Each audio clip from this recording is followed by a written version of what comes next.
Hello, everyone, and welcome to Geisha TV. Today's guest is a fine arts and sports photographer based in Côte d'Ivoire, the Ivory Coast. He's the very first of many guests from the bright continent, Africa. Please help us welcome Guillaume Durger. Bonjour, Guillaume, photographe sportif. Ce qui m'a poussé à devenir un photographe, il faut dire que mon père était photographe, donc je voulais ressembler à mon père parce que mon père était l'un des photographes dans la région dans les années 80. Voilà, dans les années 80, mon papa était photographe. Et puis j'ai aimé sa façon de photographier, j'ai aimé sa façon de faire les choses. Déjà, mon père m'avait déjà habitué comment attraper un appareil photo et comment les clichés fonctionnent. Souvent, il me donnait les clichés et puis je cherchais les photos qu'il voulait. Bon, souvent, il m'envoie, il me donne tous les clichés, au moins plus de centaines de clichés, et puis je cherchais les photos. Voilà, il décrivait le visage, il dit bon, je cherche photo peut-être de ton grand-père, si tu vois, tu me donnes. C'est comme ça que mon papa a commencé à m'habituer. Au fur et à mesure, j'ai commencé à aimer la photographie. En ce moment, je ne suis pas encore allé j'étais encore à l'école primaire, voilà, à l'école primaire. Donc après, j'ai vu que la photographie c'était intéressant. Et puis, une des choses, c'est que je voulais ressembler à mon père, c'est-à-dire que je demandais à chaque fois à Dieu de me transmettre tout ce qui est bon chez mon père. Donc j'ai vu que la photographie vraiment était vraiment intéressante. Et donc c'est ce qui m'a vraiment poussé à devenir photographe. Et aussi photographe sportif, il faut dire que là ça a commencé tout dernièrement.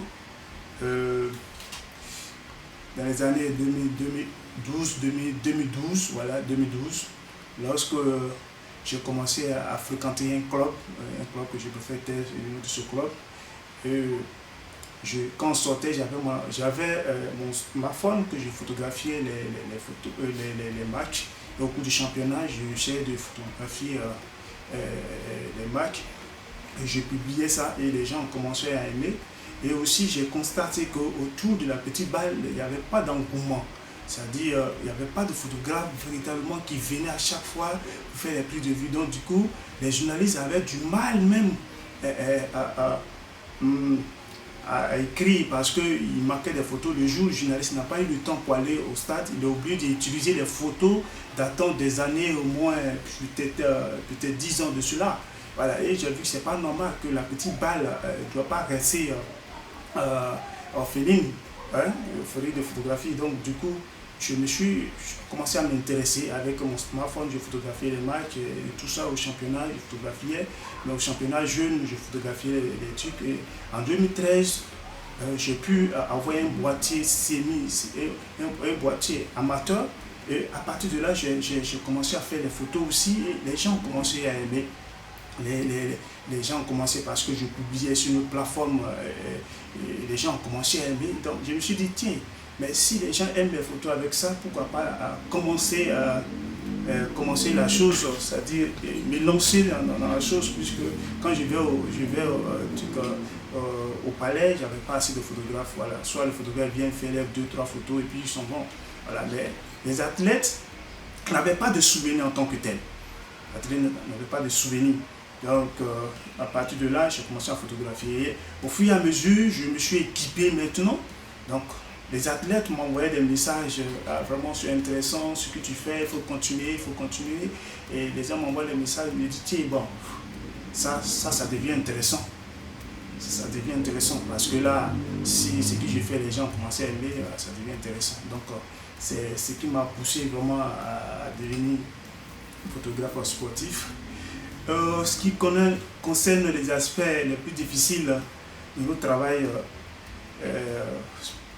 en Afrique, il faut dire que nous courons beaucoup de difficultés parce que d'abord sur le plan financier, nous n'avons pas assez de moyens parce que les clubs ne sont pas surtout, je parle en Côte d'Ivoire, les clubs ne sont pas subventionnés, donc du coup les photographes ont du mal à avoir quelque chose en retour.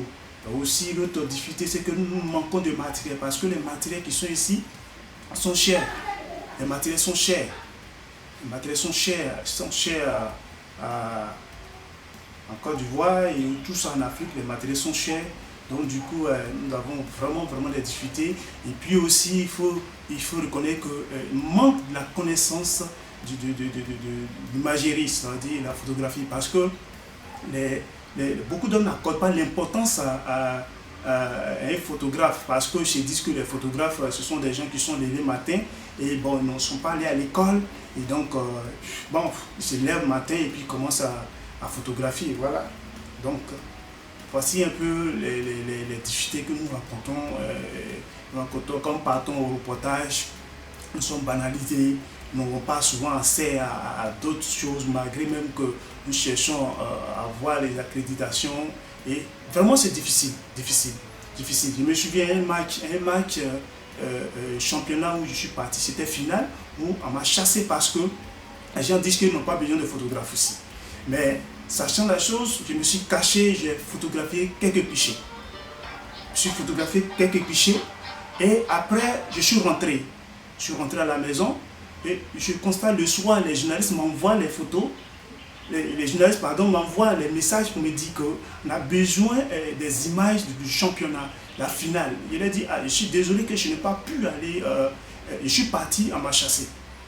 Donc, je n'ai pas pu faire. Il me dit, comment ça on peut te chasser? Il dit, voilà, c'était là le problème réel, parce qu'ils ne connaissent pas l'importance. La communication, c'est pas le problème.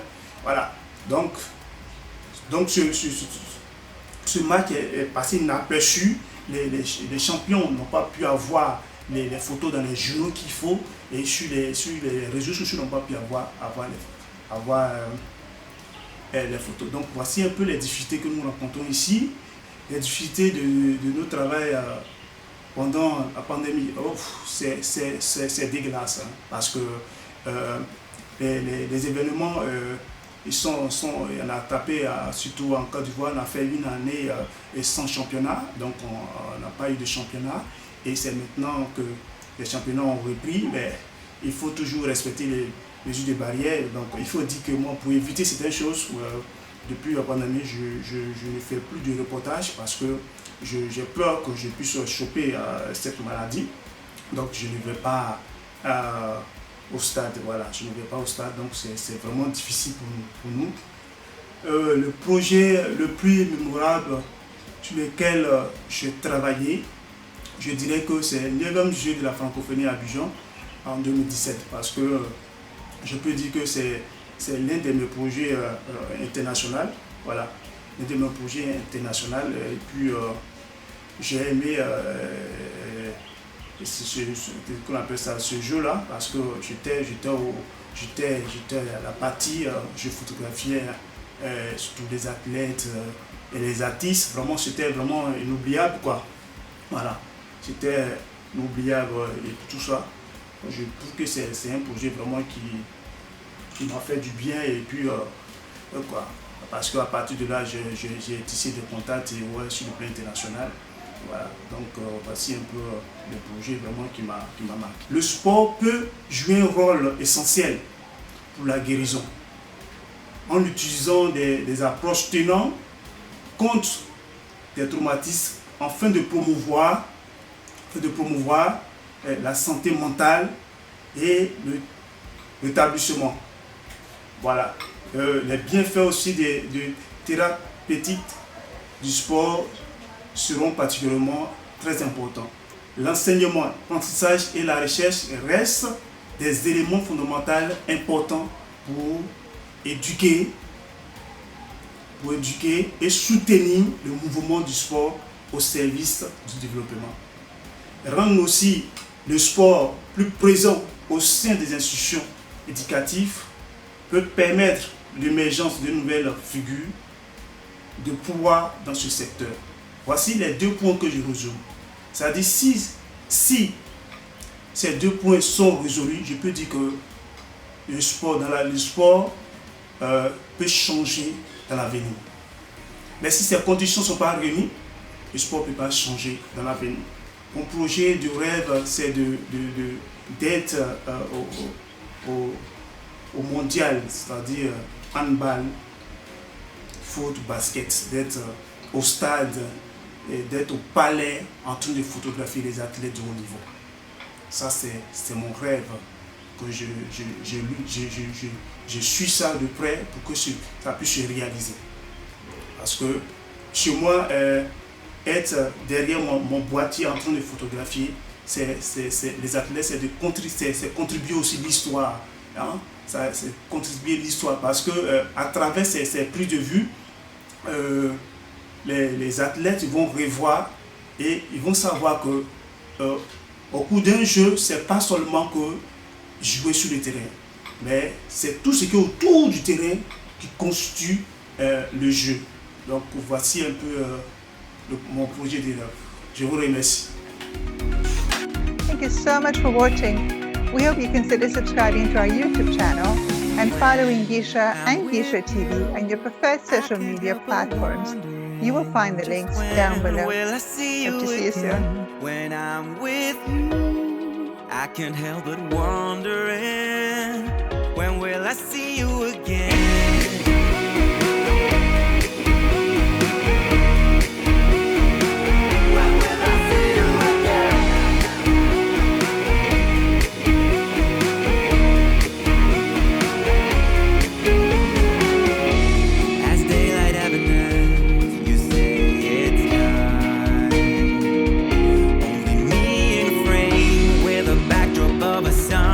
That's one of a kind. At least now you know. When I'm with you, I can't help but